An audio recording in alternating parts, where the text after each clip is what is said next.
Assalamualaikum warahmatullahi wabarakatuh. Halo semua, ayo belajar kimia dengan Bu Dona.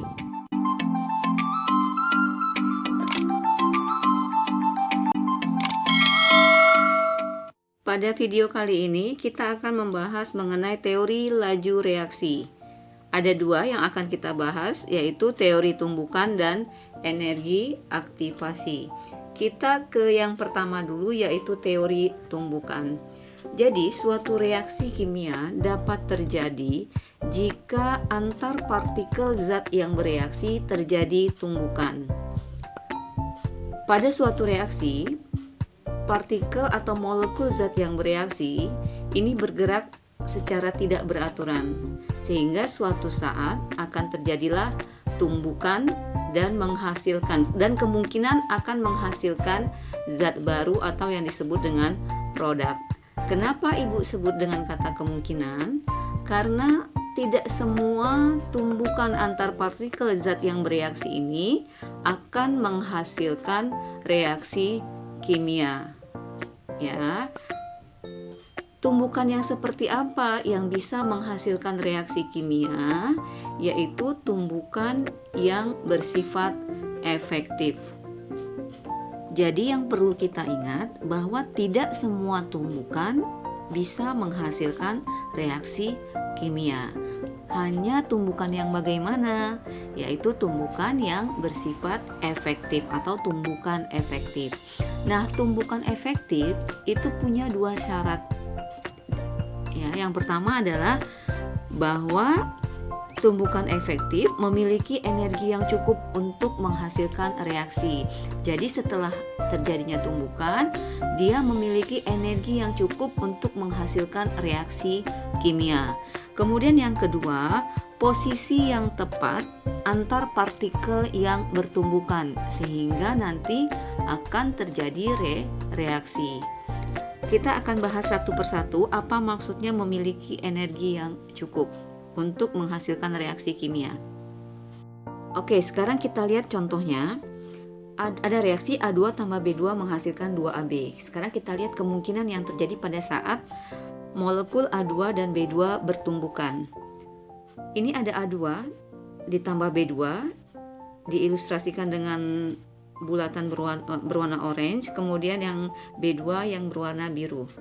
Pada saat terjadi tumbukan, kemungkinan yang pertama, mereka bertumbukan, tetapi energi yang dihasilkan dari tumbukan tidak mencukupi untuk menghasilkan produk atau terjadinya reaksi kimia. Sehingga nanti pada saat terjadi tumbukan, mereka berpisah lagi.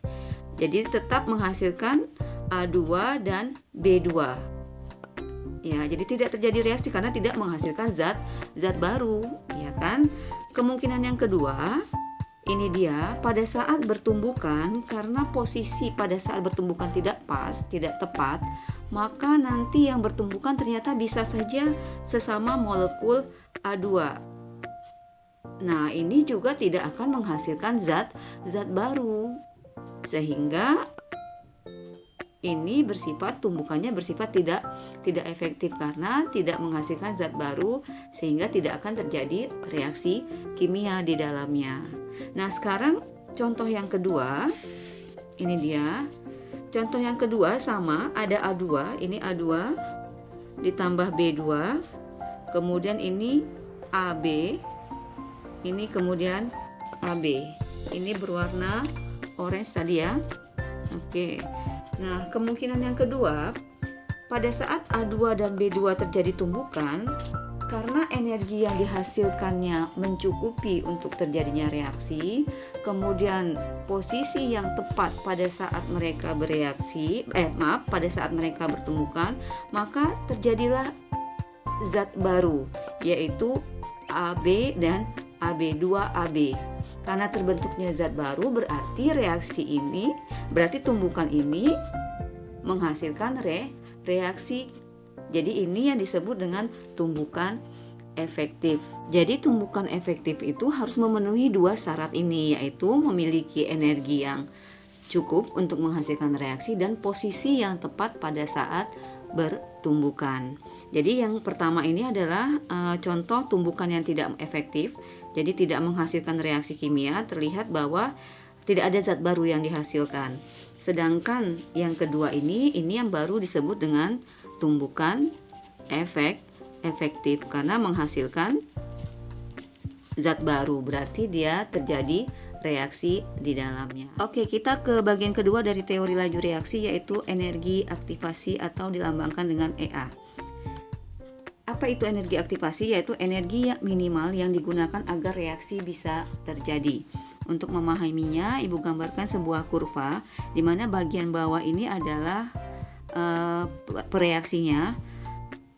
Pada saat pereaksi bertumbukan, maka tumbukan ini memerlukan energi untuk mencapai ke puncak kurva. Puncak kurva ini disebut keadaan transisi. Pada puncak kurva, pada keadaan transisi, pereaksi mulai bergabung. Kemudian nanti akan terbentuk ikatan yang baru ditandai dengan kurva yang semakin menurun, energi yang semakin berkurang sampai nanti terbentuk ikatan yang baru, yaitu terbentuknya hasil reaksi. Nah, sekarang yang mana itu energi aktivasi? Yaitu energi minimal untuk sampai ke puncak kurva ini. Ini yang disebut dengan EA, yaitu dari dasar ini sampai ke puncak kurva. Inilah yang disebut energi aktivasi. Jadi energi minimal yang diperlukan agar terjadi reaksi. Nah, agar reaksi ini bisa menghasilkan produk, maka reaksi ini harus memiliki energi yang melebihi atau sama dengan energi aktivasinya agar reaksi bisa terjadi. Jadi kalau hasil tumbukannya energinya kurang dari energi aktivasinya, maka tidak akan terbentuk zat baru sehingga tidak akan menghasilkan reaksi. Jadi agar terjadi reaksi, maka bereaksi harus menghasilkan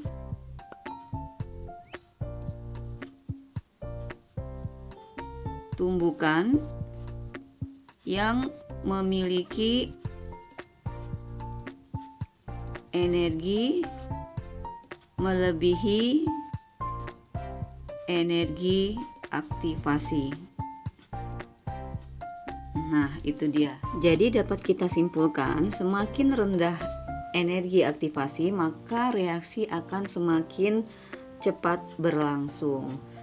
Pemahaman tentang teori tumbukan dan energi aktivasi ini akan kita perlukan pada saat nanti kita membahas mengenai faktor-faktor yang mempengaruhi laju reaksi. Oke, demikianlah pembahasan kita mengenai teori laju reaksi. Semoga bermanfaat. Sampai ketemu di video pembelajaran berikutnya. Wassalamualaikum warahmatullahi wabarakatuh. Thank you for watching.